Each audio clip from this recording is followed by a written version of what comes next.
pembahasan tentang topik turunan kita akan lanjutkan lagi dengan melihat turunan dari fungsi eksponensial, logaritma, dan fungsi hiperbolik.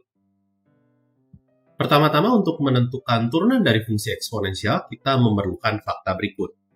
Di sini grafik fungsi eksponensial, yaitu grafik yang putih, ini diapit oleh grafik biru dan grafik merah.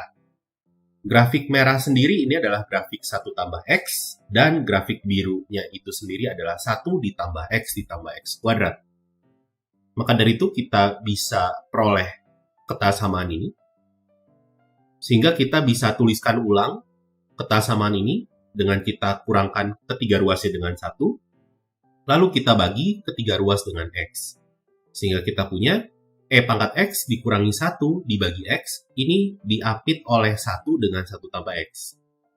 Jika kita ambil limit di batas-batasnya, di pengapitnya, untuk X menuju 0, maka kita akan peroleh hasilnya sama, yaitu 1.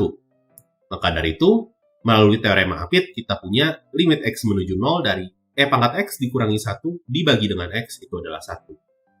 Sehingga kita bisa peroleh di sini ini merupakan definisi turunan dari E pangkat X di X sama dengan 0. Dan lebih lanjut lagi, kita juga bisa peroleh bahwa jika kita punya fungsinya E pangkat X, maka turunannya secara umum itu juga merupakan dirinya sendiri, yaitu E pangkat X.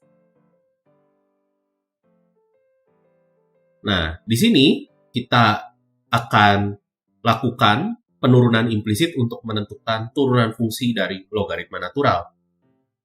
Jadi di sini misalkan kita punya Y sama dengan ln X, maka E pangkat Y sama dengan X. Ini sesuai dengan sifat logaritma natural dan eksponensial natural.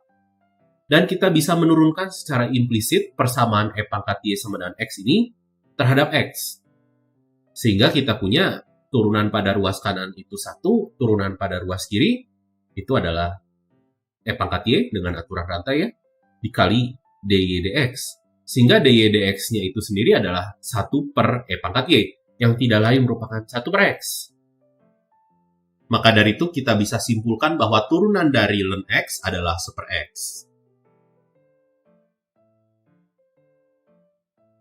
Nah, di sini kita akan melihat turunan dari fungsi eksponensial secara umum.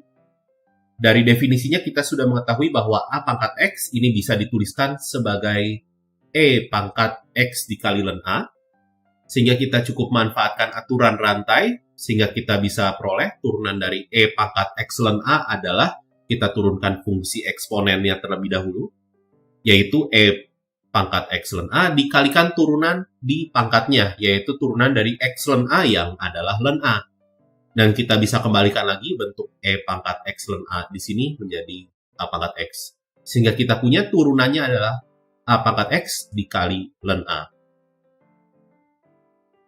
Dan untuk fungsi logaritma secara umum, kita bisa tuliskan A log X, ini sebagai ln X dibagi ln A, sehingga turunannya bisa dengan mudah diketahui. Kita cukup turunkan ln X saja, lalu kita kalikan dengan 1 per ln A.